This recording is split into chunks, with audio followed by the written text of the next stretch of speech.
السلام عليكم ورحمة الله وبركاته.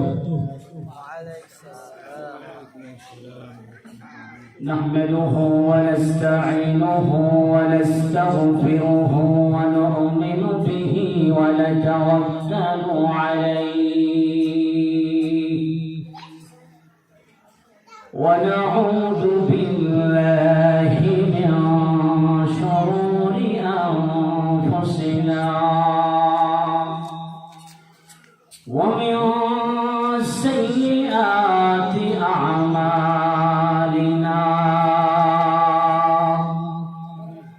من يهده الله فلا مضل له ومن يضلله فلا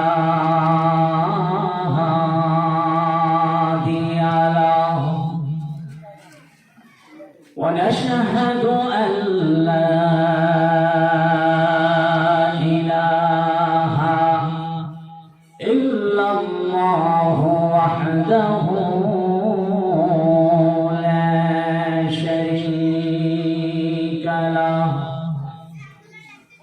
ونشهد أن سيدنا وسندنا وحبيبنا وطبيبنا وطبيب قلوبنا ومولانا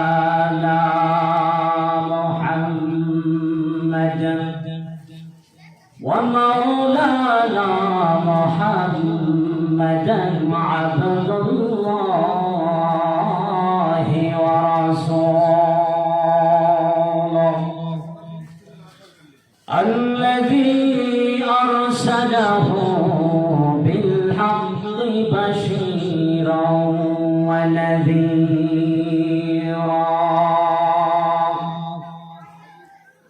وداعيا إلى الله بإذنه وسراجا وقمرا منيرا. أما بعد فأعوذ بالله من الشيطان الرجيم. بسم الله الرحمن الرحيم. ومن أظلم ممن افترى على الله الكذب وهو يدعى إلى الإسلام. الله لا يهدي القوم الظالمين. يريدون ليطفئوا نور الله بأفواههم والله متم نوره ولو كره الكافرون. هو الذي أرسل رسوله بالهدى ودين الحق ليظهره على الدين كله ولو كره المشركون. يا أيها الذين آمنوا هل أدلكم على تجارة تنجيكم من عذاب أليم. تؤمنون بالله ورسوله وتجاهدون في سبيل وتجاهدون في سبيل الله بأموالكم وأنفسكم ذلكم خير لكم إن كنتم تعلمون. وقال رسول الله صلى الله عليه وسلم إن الجنة تشتاق إلى 5 نفر تالي القرآن وحافظ اللسان ومطعم الجيعان ومكسي العريان ومن صلى على حبيب الرحمن أو كما قال النبي عليه الصلاة والسلام. وقال تعالى في شان حبيبه إن الله وملائكته يصلون على النبي يا أيها الذين آمنوا صلوا عليه وسلموا تسليما. اللهم صل على محمد وعلى آل محمد كما صليت على إبراهيم وعلى آل إبراهيم إنك حميد مجيد. اللهم بارك على محمد وعلى آل محمد كما باركت على إبراهيم وعلى آل إبراهيم إنك حميد مجيد. بلغ العلا بكماله كشف الدجى بجماله حسنت جميع خصاله صلوا عليه وآله. در فشان میں طریقتوں دریا کر دیا دل کو روشن کر دیا آنکھوں کو بینا کر دیا. محبت بلغ العلا بکمالہ كشف الدجى بجماله حسنت جميع خصاله صلوا عليه وآله. لا إله إلا الله لا إله إلا الله لا إله جل محبت سبحان الله والحمد لله لا إله إلا الله سبحان الله والحمد لله لا إله إلا الله. أسمى المالك جي الله زمين المالك شيء الله لا إله إلا الله لا إله إلا الله لا إله لا إله إلا الله محمد رسول الله صلى الله عليه وسلم. محبت بلی صلی اللہ علیہ وسلم. الحمدللہ মহান আল্লাহ রাব্বুল আলামিনের দরবারে শুকরিয়া আদায় করছি যে মহান আল্লাহ রাব্বুল আলামিন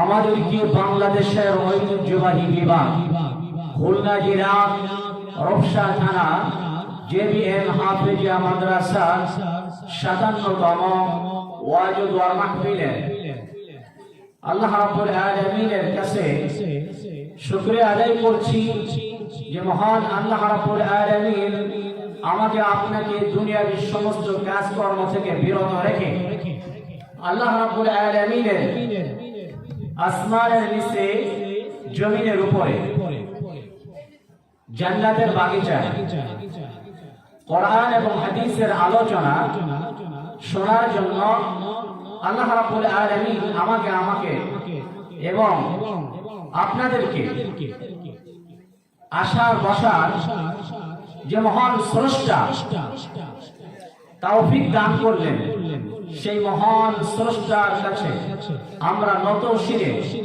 সকলে শুকরিয়া আদায় করছি সকলে বলছি আলহামদুলিল্লাহ রব্বানা লাকাল হামদ হামদান কাসীরান তাইয়িবান মুবারাকান ফীহি ইয়া রাব্বি লাকাল হামদ কামা ইয়ানবাগি লিজালালি ওয়াজহিক ওয়া আযীমি সুলতানিক। আমরা মহান আল্লাহ রাব্বুল আলামিনের শুকরিয়া আদায় করে নিলাম। আমরা এখানে শুকরিয়া আদায় করলে কি শেষ হয়ে যাবে? সবাই বলেন, এখানে কি শুকরিয়া আদায় করে শেষ? কোন পর্যন্ত আমাদের শুকরিয়া আদায় করতে হবে? কোন পর্যন্ত আল্লাহ রাব্বুল আলামিনের গোলামি করতে হবে? কোন পর্যন্ত আল্লাহ রাব্বুল আলামিনের দাসত্ব করতে হবে? কোন পর্যন্ত রবের তাসবিহ পাঠ করতে হবে? আসুন আমরা কোরআনুল কারীমের সূরা হিজরের শেষ আয়াত 99 নম্বর আয়াতে আল্লাহ তাআলা ঘোষণা করে দিয়েছেন কোন পর্যন্ত আমার আপনার আল্লাহর শুকরিয়া আদায় করতে হবে, জিকির করতে হবে, তাসবিহ পাঠ করতে হবে। আসুন আল্লাহ পাকের কোরআনুল কারীম থেকে শুনি। আল্লাহ রাব্বুল আলামিন বলেন وَاعْبُدْ رَبَّكَ حَتَّى يَأْتِيَكَ الْيَقِينُ। আল্লাহু আকবার, আল্লাহু আকবার বলা যাবে না? আল্লাহু আকবার সঙ্গে কি আমার দুশমনী আছে? দুশমনী থাকার কোনো প্রশ্নই ওঠে না। আল্লাহু আকবার মানে কি? আল্লাহ মহান, আল্লাহ বড়, আল্লাহর থেকে আর দ্বিতীয় কেউ আছে? ফিরআউন তো বলেছিল, কি বলেছিল?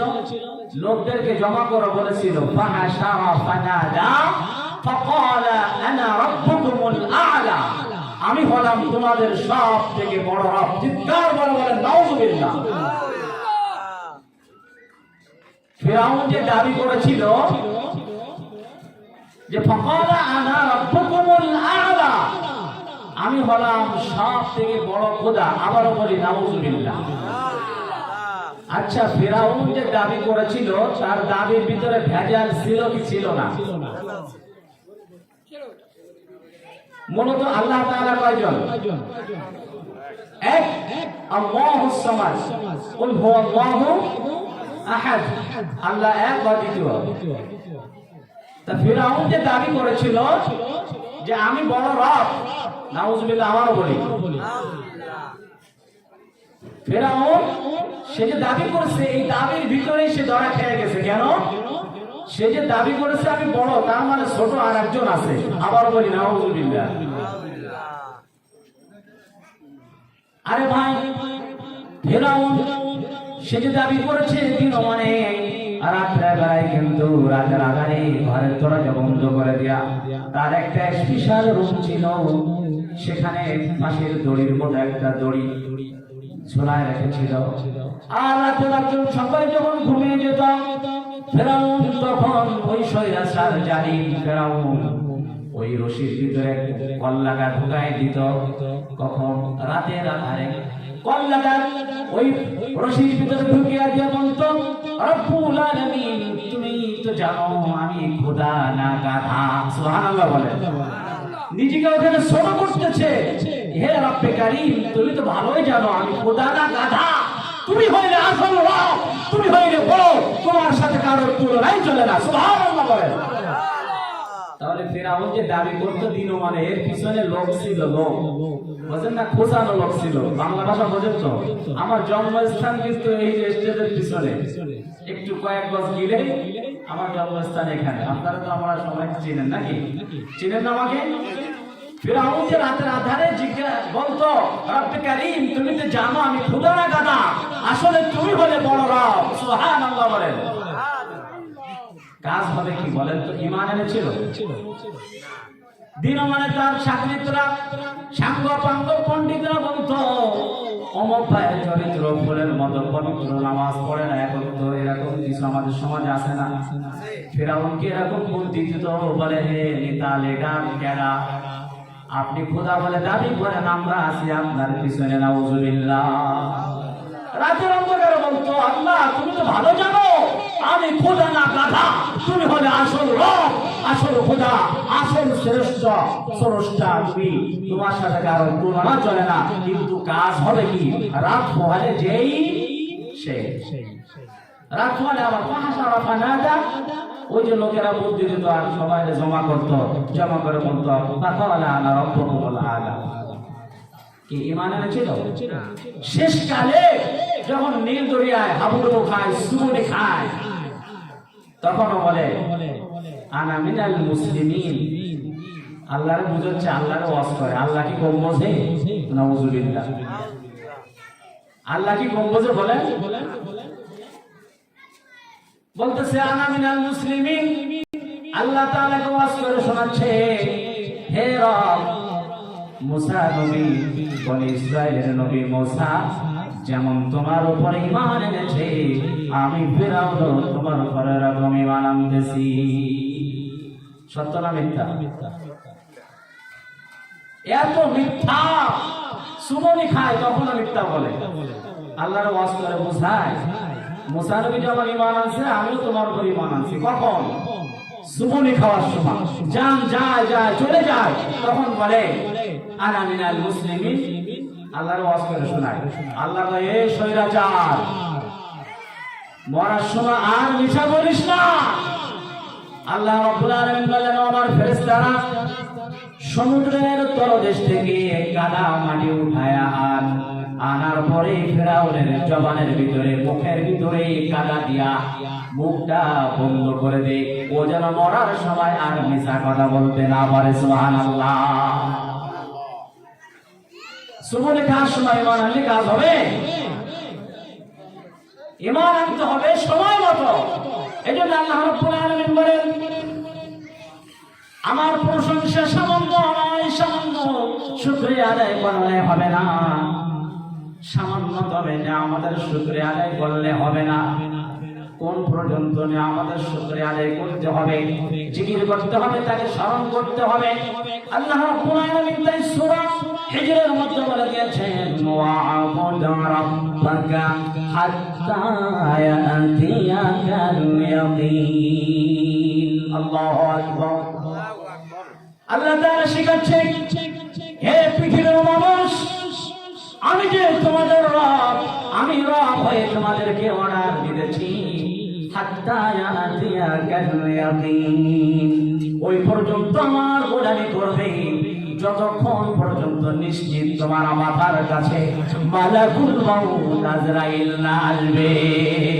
সুবহানাল্লাহ। সুবহানাল্লাহ বলা যাবে না? তাহলে এখানে শুকরিয়া আদায় করে শেষ নয়, হাত্তা ইয়াতিয়াকাল ইয়াকিন।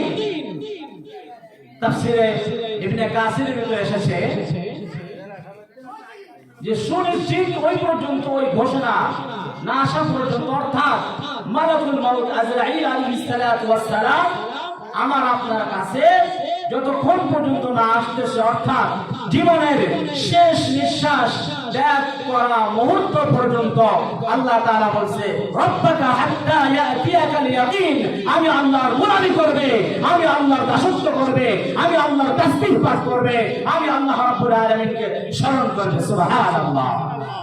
তাহলে আমরা এই আয়াত থেকে শিখলাম যে ওয়াজ মাহফিলে এসেছি, জান্নাতের বাগিচায় এসেছি, এটা নিশ্চয়ই রাসূল করিম সাল্লাল্লাহু আলাইহি ওয়াসাল্লামের জবানের ভাষায় এটা একটা জান্নাতের বাগিচা। বিশ্বাস হয় কি হয় না? সুবহানাল্লাহ বলেন। আল্লাহর নবী বলেন, ও আমার সাহাবীরা, তোমরা দুনিয়ার মধ্যে জান্নাতের বাগানে বেশি বেশি বিচরণ করবে, যাতায়াত করবে, চলাচল করবে। সাহাবারা বললেন, ইয়া রাসূলুল্লাহ, ইয়া হাবিবাল্লাহ, দুনিয়ার মধ্যে আবার জান্নাতের বাগান কোনটা? আল্লাহ নবী বলেন, যেখানে কোরআন ও হাদিসের আলোচনা হয় ওই স্থানটা জান্নাতের বাগিচায় পরিণত হয়ে যায়। সুবহানাল্লাহ বাড়ি যায় বলেন। না প্রথম বক্তা আসতেছে আমার প্রিয় বন্ধু মাওলানা মুজাহিদুল ইসলাম, আমার সঙ্গে কথা হয়েছে, উনি আসেন মাঠ গরম করবে ইনশাআল্লাহ। ইনশাআল্লাহ বলেন। ওনার সময় সুবহানাল্লাহ জোরে বলেন। আমি তো আপনাদের এলাকার মানুষ, একটু আস্তে আস্তে বলেন যাতে পাশের মানুষ না শোনে। আরে ভাই সুবহানাল্লাহ বলে লাভ কি? ফজিলত কি বলা লাগবে বলেন? বলবো? আরে ভাই সংক্ষেপে বলি যে আল্লাহ রাব্বুল আলামিনের হাবিব বলেন, কেউ যদি দিল থেকে একবার সুবহানাল্লাহ বলে তার জন্য আল্লাহ রাব্বুল আলামিন জান্নাতের মধ্যে একটা গাছ রোপণ করে দেন। সুবহানাল্লাহ। কয়বার কইলেন? সুবহানাল্লাহ। দুইবার হলো না? তাহলে কয়টা গাছ হইলো বলেন? দুইটা গাছ হইলো। সুবহানাল্লাহ বলেন। তিনটা গাছ হয়ে গেল। বুঝে নাই? একবার সুবহানাল্লাহ বললে নবীজির জবানের ভাষায় কোনো ভেজাল নাই, সহিহ হাদিস, যে তার জন্য আল্লাহ তাআলা জান্নাতের মধ্যে একটা গাছ তৈরি করে দেন। কয়বার হলো? চারবার। নবীজির ভাষায় কয়টা গাছ পাইলেন? কোথায়? ওই ছোট নদীর পাশে গানকুলে, ওই শাহনাবাজার ভৈরব নদীতে। হ্যাঁ, জান্নাতের মধ্যে। সুবহানাল্লাহ। তাহলে জান্নাতের বাগিচায় বসার পরেও যদি সুবহানাল্লাহ বলি, আল্লাহ তাআলা জান্নাতের মধ্যে একটা গাছ তৈরি করে দিবেন। ওয়াজ বলেন না, সুবহানাল্লাহ বলেন না। আল্লাহ এখানে তো কি হচ্ছে? নেকি তৈরি হচ্ছে। নেকি নেকি কে দিচ্ছে? আল্লাহ তাআলা দিচ্ছে। এই আসমান পর্যন্ত ফেরেশতারা আমাকে আপনাকে ঘেরাও করে রেখেছে। সুবহানাল্লাহ। নবীজি বলেন, ওই জান্নাতের মধ্যে একটা গাছ তৈরি করা হয়, ওই জান্নাতের ছায়া, গাছের ছায়া কত দূরত্ব হবে? নবীজি বলেন, দুনিয়ার মধ্যে যুদ্ধের ময়দানে একটা তেজস্ব ঘোড়া, সব থেকে একটা শক্তিশালী ঘোড়া যদি ওই গাছের নিচ দিয়ে দৌড়ায়, তবু ওই গাছের ছায়া 500 বছর পর্যন্ত যদিও সে দৌড়ায়, তবু ওই গাছের ছায়া দৌড়াইয়া শেষ করতে পারবে না। এত বড়, এত দূরত্ব। এই জন্য আল্লাহ তাআলা বলেন, ওয়াসাবিউ ইলা মাগফিরাতিন মিন রাব্বিকুম ওয়া জান্নাতিন আরদুহাস সামাওয়াতু ওয়াল আরদ উইদ্দাত লিল মুত্তাকিন। আল্লাহ রাব্বুল আলামিন বলেন, ওয়াসাবিউ ইলা মাগফিরাতিন, তোমরা ক্ষমার দিকে অগ্রসর হও। কিসের দিকে? ক্ষমা এবং মাগফিরাতের দিকে অগ্রসর হও। ওয়া জান্নাতিন আরদুহাস সামাওয়াত, আর ওই জান্নাতে যাওয়ার জন্য তোমরা প্রতিযোগিতা করো। সুবহানাল্লাহ। বুঝেন নাই? গাছ কয়টা হয়েছে পরে হিসাব করে নিন, ফজিলত কত হয়েছে আল্লাহই ভালো জানে, ঠিক কিনা? এই জন্য আল্লাহ তাআলা বলেন, তোমরা তোমাদের রবের ক্ষমার দিকে অগ্রসর হও, আর ওই জান্নাতে যাওয়ার জন্য তোমরা প্রতিযোগিতা করো। কারণ জান্নাতে কেমন জান্নাত? ওয়া জান্নাতিন আরদুহাস সামাওয়াতু ওয়াল আরদ, যে জান্নাতের বিশালতা, প্রশস্ততা এত বড় হবে যে সত্য আসমান এবং জমিনের থেকেও এই জান্নাতের প্রশস্ততা বেশি হয়ে যাবে। সুবহানাল্লাহ। আরে জান্নাতে যাবে কারা? ওরে সব জান্নাত আল্লাহ বলেন, উইদ্দাত লিল মুত্তাকিন। আল্লাহু আকবার। আর এই জান্নাত হলো মুত্তাকিদের জন্য। এখানে ফেরাউন, নমরুদ, হামান, কারুন এদের জন্য জান্নাত নয়। আল্লাহ তাআলা বলেছেন, উইদ্দাত লিল মুত্তাকিন। আর এই জান্নাত হলো মুত্তাকিদের জন্য আমি আল্লাহ তৈরি করে রেখেছি। সুবহানাল্লাহ। আওয়াজ জোরে হয় না? বাইকটা মানুষ, নাতি মানুষ, নানার এলাকার লোক, ও বাড়িতে ওই জায়গা চিনি। সুবহানাল্লাহ। কোরআন হয়েছে পরে কি রাগ করতেছেন নাকি? এখন যত কামাই করে নেবেন অল্প হায়াতে, এখন কামাই নেওয়া সময় আল্লাহ তাআলার জন্য বলেছে আমার নিয়ামতের শুকরিয়া ওই পর্যন্ত আদায় করবে যতক্ষণ পর্যন্ত তোমার মৃত্যু না আসবে। সুবহানাল্লাহ। আমরা রাজি আছি কি আছি না? আসুন আমরা জানবো যে সব থেকে বড় জালেম কি। আপনারা নেগেটিভই নেবেন না, আমি এই কথা বলতেও চাই না, কারণ নামও বলবো না। আল্লাহর কোরআনুল কারীম থেকে বলবো এখানে আমরা সব দলের লোক আছি। সব দলের লোক আছে কি আছি না? আল্লাহ তাআলা আমাদেরকে দুইটি দলে বিভক্ত করছে। এই পৃথিবীতে ভালো এবং মন্দ, যত দল থাকুক না কেন, দল হবে কয়টা? সবাই বলেন তো কয়টা দল? দল কয়টা? আরে ভাই জোরে বলেন। আমি কারো নাম নিচ্ছি না, কোন নেত্রীর নামও নেব না, কোন স্বৈরাচারের নামও নেব না। আমি বলতে চাই আমরা মুসলমান। আল্লাহ তাআলা আমাদেরকে বিভিন্ন জাতি, বিভিন্ন গোত্র, বিভিন্ন এলাকা ভিত্তিক, বিভিন্ন ভাষা, বিভিন্ন চেহারা দিয়া কাউকে লাম্বা বানাইছে, কাউকে খাটো বানাইছে, কাউকে অন্ধ বানিয়েছে, কাউকে ল্যাংড়া বানিয়েছে, কাউকে বোবা বানিয়েছে। আল্লাহ তাআলা বলেন ইয়া আইয়ুহান নাস ইন্না খালাকনাকুম মিন যাকারিন ওয়া উনসা وجعلناكم شعوبا وقبائل لتعارفوا إن أكرمكم عند الله أتقاكم الله أكبر একটু বলা যাবে না? জোরে বলেন আল্লাহু আকবার। আমি দলিল দিয়া বুঝাবো। আল্লাহ রাব্বুল আলামিন বলেন হে মানুষেরা, ইয়া আইয়ুহান নাস, হে মানুষেরা, হে লোক সকলেরা, তোমাদেরকে আমি কাউকে কালো বানাইছি। কালো মানুষ নাই? আল্লাহ নবীর সামনে বসে আছে, সাহাবা আজমাইল্লাহ কথায় কথায় সাজায়। আল্লাহ রাব্বুল আলামিনের হাবিব মুহাম্মদ রাসূলুল্লাহ সাল্লাল্লাহু আলাইহি ওয়াসাল্লামের কাছে সাহাবা আজমাইল্লাহ বসা। নবীজি বলেন যারা কালো মানুষ আছে তারা জান্নাতে যাবে না। সুবহানাল্লাহ বলেন। নবীজির কথা, সুবহানাল্লাহ বলেন। যখন নবীজির সামনে কালো মানুষগুলো ছিল, সব কালো মানুষগুলো কেন্দ্রে অস্থির, বলে ইয়া রাসূলুল্লাহ, ইয়া হাবিবাল্লাহ, আপনার পিছনে নামাজ পড়ি, আপনার সঙ্গে যুদ্ধে যাই, আপনার সঙ্গে কি করি, হজ করি, উমরা পালন করি, আপনার কথা শুনি, আল্লাহর বাণী শুনি, ইয়া রাসূলুল্লাহ, তারপর আমরা কেন জান্নাতে যেতে পারবো না? নবীজি বললেন আমার কেন সাহাবীরা তোমরা অস্থির হয় না, পেরেশান হয় না, তোমরা যখন জান্নাতে যাবে আল্লাহ তাআলা আকাশের পূর্ণিমার চাঁদের মতো তোমাদের চেহারা বানায়া জান্নাতে নিবে। এবার সুবহানাল্লাহ জোরে বলছেন। কালো মানুষ যারা তারা কি রাগ করেছেন? কোরআনের হরফ কি সাদা? কোরআনের হরফ কি লাল, হলুদ, কমলা, বারগেন্ডি কালার, কালো? কি কালো না? কোরআনের হরফগুলো কালো। সুবহানাল্লাহ বলেন। আল্লাহ রাব্বুল আলামিন তার হাবিব বললেন তোমরা যখন জান্নাতে যাবে তখন আর কালো থাকবে না। কালো মানুষদের আল্লাহ জান্নাতে কোনো কাজ নাই। সুবহানাল্লাহ বলেন। যখন জান্নাতে যাবা তখন আকাশের পূর্ণিমার চাঁদের মতো চেহারা, এর থেকে উজ্জ্বল চেহারা নিয়ে জান্নাতে প্রবেশ করবে। সুবহানাল্লাহ। তখন যারা কালো মানুষ ছিল তারা খুব আনন্দ খুশি হয়ে গেল। এবার নবীজি বললেন কালোরা খুশি হয়েছ, এবার আমি বলতে চাই যারা বুড়ো আছো, মুরব্বী আছো, দাড়ি পাকা চুল পাকা মানুষ আছো, তোমরা জান্নাতে যাবে না। জান্নাতে বুড়ো মানুষ যাবে না। সুবহানাল্লাহ বলেন। আরে কে বলছে? মামারা একটু জবাব দেন। আমার এই সব মামারা এখানে আসছে, আমার মনটা ভরে গেছে। আমার এক মামা এই যে মসজিদের ডান পাশে শুয়ে আছে, মোহাম্মদ আবুল হোসেন বড়, আল্লাহ তাআলা তাকে জান্নাতের মেহমান হিসেবে কবুল করুন, বলেন আমিন। আমার এই মামাতো ভাই গতকালকে ওয়াজ করেছে, আপনারা জানেন না? আমি লাইভে দেখেছি, তার জন্য দোয়া করেছি। আল্লাহ হাদিসুর রহমানকে কবুল করুন, বলেন আমিন। আমার মামার কবরটা আল্লাহ তাআলা জান্নাতুল ফিরদাউসে নসিব করুন, বলেন আমিন। এই মসজিদ মাদ্রাসা যারা টাকা দিয়া জায়গা দিয়া বিগত দিনে চলে গেছে, আল্লাহ তাদেরকে জান্নাতের মেহমান হিসেবে কবুল করুন, বলেন আমিন।